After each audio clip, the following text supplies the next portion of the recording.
है? नहीं, सबने क्या हो भाई, 52 में बाबा साहब चुनाव लड़ रहे थे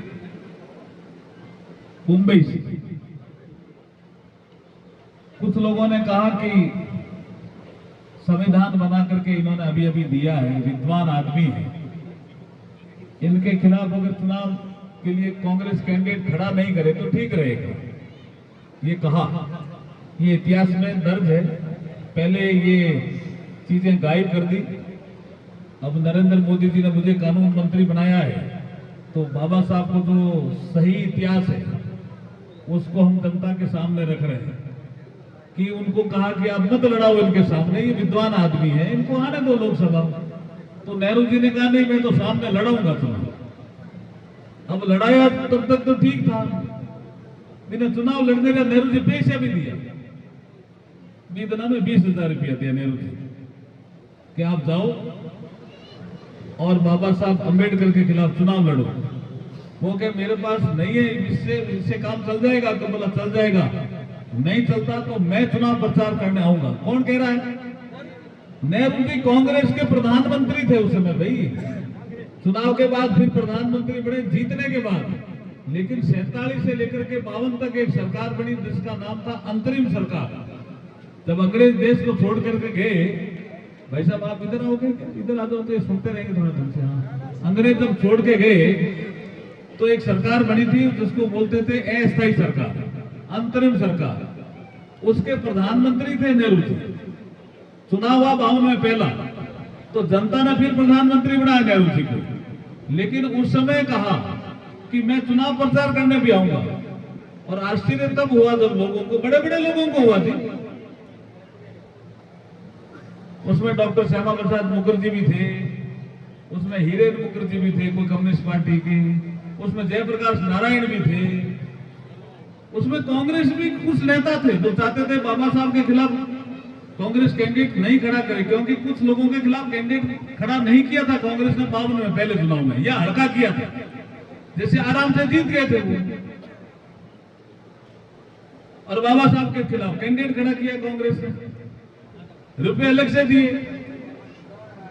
और फिर नेहरू जी प्रचार करने गए और बाबा साहब को चुनाव हरा दिया। फिर 53 में भंडारा में एक लोकसभा का एमपी था, उसकी डेथ हो गई, तो उपचुनाव हुआ। बाबा साहब ने फिर कहा मैं चुनाव लड़ना चाहता हूं, मैं राज्यसभा से संतुष्ट नहीं हूं।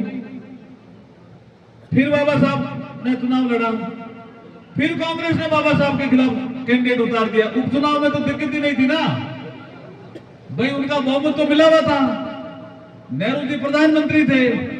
एक सीट अगर विरोध किया जाती तो नेहरू जी की क्या बिगड़ जाता? कुछ बिगड़ता था क्या? फिर भी बाबा साहब के खिलाफ 53 में भी चुनाव लड़ाया और बाबा साहब को हराया। जिस कांग्रेस ने बाबा साहब को 2-2 बार हरवाया हो, हमारी इच्छा नहीं होती कि हम कांग्रेस को हराएं? होती कि नहीं होती? बताओ तो भाई। अरे होती है कि नहीं होती? बताओ, होती है क्या? होती है तो जो मंच बैठा है ना उनको कहना भाई हाथ खड़ा करके। पहले मैं बोल रहा हूं मंच के नाम। हमारे मंच पे बैठे हैं आदू राम जी, ठीक आदमी आगे आप थारे एमएलए तो ना, तो ताली बजाओ भाई जोरदार। कैलाश जी मेघवाल हमारे एससी मोर्चे के प्रदेश अध्यक्ष हैं, इनके लिए भी ताली बजाओ, ये आए हैं। अच्छा तेजाराम जी हमारे साथ काम करो, मैं तो पीटी होटी आईडी में पता है नहीं कहीं डबले हो हाथ कहीं आ कट गया तेजाराम जी प्रधान और बढ़िया करी कोई और पार्टी में भी गया, मैं फोन करता हूँ तो सही जगह आ जाओ, आ गया।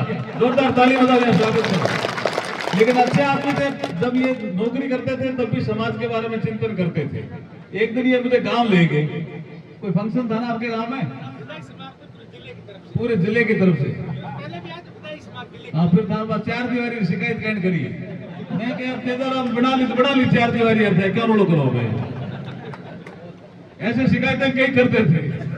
लेकिन आपका सरपंच घर में था ना कोई, यार माता जी थी क्या? हाँ इनके घर में सरपंच ही थी अभी है, तो अब एबी बीजेपी में आ गया। अरे इनका ख्याल रखोगे तेजाराम जी का? ताली बताओ इनके लिए। दुपट्टा पहन रखा है मैंने, पहना मैं